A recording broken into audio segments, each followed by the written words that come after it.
The idea that the ICC is some evil institution is totally contrary to fact. You know, the U.S. recognizes the jurisdiction and the legitimacy of the ICC and cooperates with the ICC. Fundamentally, this bill says that human rights don't matter. In fact, it totally undermines the rules-based international order that America helped build. That was Jim McGovern of Massachusetts complaining about potential sanctions by Republicans on the so-called International Criminal Court. According to the ICC website, they claim they investigate and, where warranted, try individuals charged with the gravest crimes of concern to the international community. Now, if you care about government spending and a nation remaining sovereign, then you're probably thinking this is a good move by Republicans. However, their reasoning has nothing to do with America itself. So what is the reason that congressional Republicans in America care so much? It's because the top prosecutor at the ICC recommended war crime charges against Israeli leaders, regardless of whether or not you think those charges would be warranted. The point here is that this is the type of thing that our lawmakers waste time on. So we have taxpayer dollars being used to determine whether or not sanctions should be placed on an international court, and then we have time being spent on the House floor defending the validity of that international court. So overall, just a waste of time and money, and it would be great if our elected officials actually cared about America as much as they do about the Middle East or other countries. But I guess that makes me a domestic terrorist. For context, White House Press Secretary Karine Jean-Pierre was asked about this, and it's pretty clear that Biden wouldn't sign this bill into law either way. So an even bigger waste of time and money. The International Criminal Court prosecutor issued a statement today warning against, quotes, threats and attempts to intimidate the court over his work. That comes after reports that both Israel and some members of Congress had warned of retaliation against the ICC if it charges Israeli officials. Just wanted to get your reaction to that, and and as to whether the White House would back retaliation against the ICC for charges against Israeli officials. So we obviously oppose any threats or intimidation to public officials, that including ICC officials. So obviously we're going to be always mindful and be very clear about opposing any type of threats or attempts to intimidate. That is something that you'll hear from us pretty consistently. But we've been clear. I was asked about this particular investigation by ICC a couple of days ago. We do not support it. We do not support this investigative probe. We do not believe it's within their jurisdiction.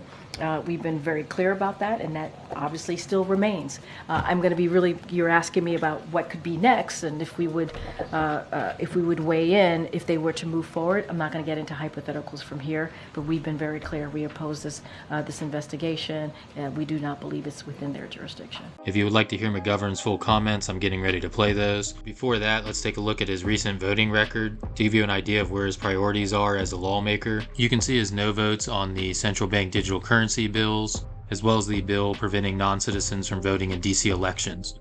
Personally, I care about stopping a CBDC and preventing non-citizens from voting in elections far more than I do about any international court. I'm glad to be managing this rule, and I'm glad that I'm allowed to speak on the floor again. As you remember, I was silenced 2 weeks ago for simply speaking the truth. That's right, I was muzzled from that very rostrum for daring to recite facts. And I can think of at least 34 new facts that could get my words taken down today, but I won't go there because I want to be allowed to say a few things without being canceled by the Republican majority for the high crime of merely speaking the truth. This rule contains two bills, both of which I think are lousy. First is the House Republicans' military construction appropriations proposal for fiscal year 2025. This should be one of the least controversial funding bills Congress passes each year. But this year, House Republicans are loading their funding bills with more culture war nonsense. The same attacks on abortion access, attacks on the LGBTQ+ community, attacks on diversity and inclusion efforts. We are talking about more narrow-minded, hateful MAGA riders that inject partisan politics into what should be a bipartisan bill. This bill also holds the VA back from protecting struggling veterans who may pose a danger to themselves or others. It would hamper efforts to prevent veterans from dying by suicide. And this bill zeroes out funding for climate change and resilience projects, something that will jeopardize our national security because it means our military installations will not be prepared for the realities of the climate crisis.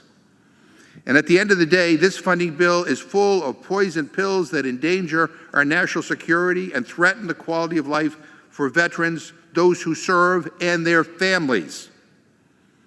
Again, this should have been easy. This should have been a bipartisan bill where there'd be very little debate or little dissension, and they turned it into this horrific culture war bill filled with things that, quite frankly, are very divisive and have no business being in the military construction appropriations bill.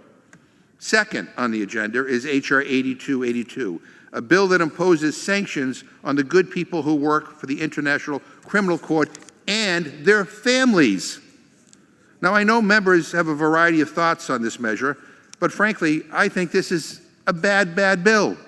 The idea that the ICC is some evil institution is totally contrary to fact. The International Criminal Court is an important institution, and it is not in America's moral or strategic interest to attack the court for doing its job. You know, the U.S. recognizes the jurisdiction and the legitimacy of the ICC and cooperates with the ICC in cases ranging from Sudan to Russia to the Lord's Resistance Army led by Joseph Kony. Fundamentally, this bill says that human rights don't matter. In fact, it totally undermines the rules-based international order that America helped build. Now, let me be clear. I am already being challenged to explain U.S. double standards every time I meet with representatives of foreign governments. And when I meet with human rights advocates from abroad, they are gutted, first by the brutality and the inhumanity of the war in Gaza, and second by America's inexplicable abandonment of its commitment to human rights and justice for all. What better gift to China or Russia, our most significant adversaries, than for us to undermine the international rule of law and gut institutions of accountability that helped the U.S. helped create and work to consolidate for more than 75 years.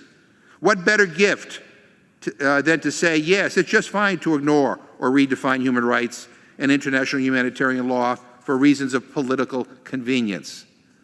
What should our reaction be? First, we should read the evidence contained in the ICC filing. Second, we should wait for the judges to actually rule on the warrant applications. We don't know what their decision will be. And when it comes down, if we disagree with it, we can say so. What is not okay is to attack the court's existence or threaten its personnel and their families. Republicans are already doing that in New York. It's wrong there, and it's wrong here. Finally, we should insist on credible, independent investigations of the crimes the ICC has alleged, which include, by the way, the unspeakable crimes committed by Hamas on October 7th. Surely, I hope everybody here supports the ICC's effort to hold Hamas accountable. We should also recognize the ICC's action for what it is. It's an urgent attempt at prevention. The ICC is urging Israel to change course and to stop the carnage against Palestinian civilians. It is calling upon the independent Israeli judiciary to investigate these alleged crimes and follow the evidence, no matter where it leads, before the worst unimaginable criminal charges become inevitable. Should this bill pass, it would completely isolate us internationally, including and especially from our closest allies. It would deepen accusations of hypocrisy that have already caused a mind-boggling level of damage to the reputation of the United States, our diplomacy, and the entire range of our soft power capabilities. And I'm just completely astounded by how little my Republican colleagues seem to even care about the massive ramifications of this bill. No hearing at all. No witnesses, no markup, no nothing. I think that all government is a waste of taxpayer money.